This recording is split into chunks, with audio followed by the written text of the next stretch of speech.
ಮುಳಬಾಗಿಲು ತಾಲೂಕಿನಲ್ಲಿ ಇತ್ತೀಚಿನ ದಿನಗಳಲ್ಲಿ ಈ ಅರಣ್ಯಾಧಿಕಾರಿಗಳ ಕಿರುಕುಳ ಪದೇ ಪದೇ ಭಾಳ ಜಾಸ್ತಿ ಆಗ್ತಾ ಇದೆ.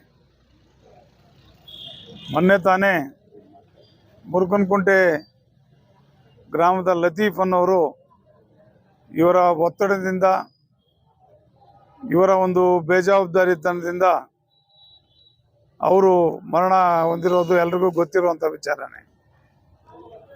ಮತ್ತೆ ಇವರ ವರ್ತನೆ ಯಾವ ರೀತಿ ಇದೆ ಅಂತಂದರೆ, ಇವರು ಸರ್ವಾಧಿಕಾರಿಗಳ ರೀತಿ, ಮತ್ತು ಕಾನೂನಿಗೆ ಗೌರವ ಇಲ್ಲದೆ ಇವರೇ ಗೂಂಡಾಗಳ ರೀತಿ ವರ್ತನೆ ಮಾಡಿ ನಮ್ಮ ರೈತ ಮುಖಂಡರಾದಂಥ ಗೋಪಾಲ್ರವರ ಮೇಲೆ ಮತ್ತು ಹೆಣ್ಣು ಮಗಳ ಮೇಲೆ ದಾಳಿ ಮಾಡಿ ಅವ್ರನ್ನ ಗಾಯಪಡಿಸಿ ಎಲ್ಲ ಮಾಡಿರ್ತಕ್ಕಂಥದ್ದು ನಿಜಕ್ಕೂ ಕೂಡ ಅಕ್ಷಮ್ಯವಾದಂಥ ಅಪರಾಧ.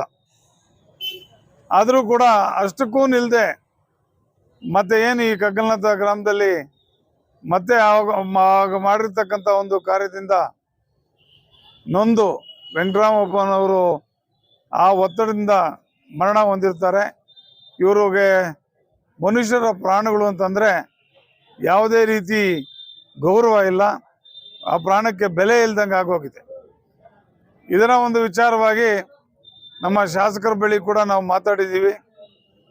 ಮುಂದಿನ ದಿನಗಳಲ್ಲಿ ಇವರು ಏನಾದರೂ ಇದನ್ನು ನಿಲ್ಲಿಸದೇ ಇದ್ದ ಪಕ್ಷದಲ್ಲಿ ನಾವು ಒಂದು ಬೃಹತ್ ಆದಂಥ ಒಂದು ಪ್ರತಿಭಟನೆಯನ್ನು ಹಾಕಿ ಅರಣ್ಯಾಧಿಕಾರಿಗಳಿಗೆ ಮುತ್ತಿಗೆ ಹಾಕೋ ಕೂಡ ಹಿಂಜರಿಯೋದಿಲ್ಲ ಅಂತ ಈ ಸಂದರ್ಭದಲ್ಲಿ ನಾನು ಹೇಳೋದಕ್ಕೆ ಇಚ್ಛೆ ಪಡ್ತಾ ಇದ್ದೀನಿ.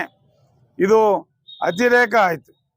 ಈ ಅತಿರೇಕಕ್ಕೆ ಮುಂದಿನ ದಿನಗಳಲ್ಲಿ ತಕ್ಕ ಶಾಸ್ತಿ ಕಾದಿದೆ ಅಂತೇಳಿ ಈ ಸಂದರ್ಭದಲ್ಲಿ ಹೇಳೋದಕ್ಕೆ ಬಯಸ್ತಾ ಇದೆ.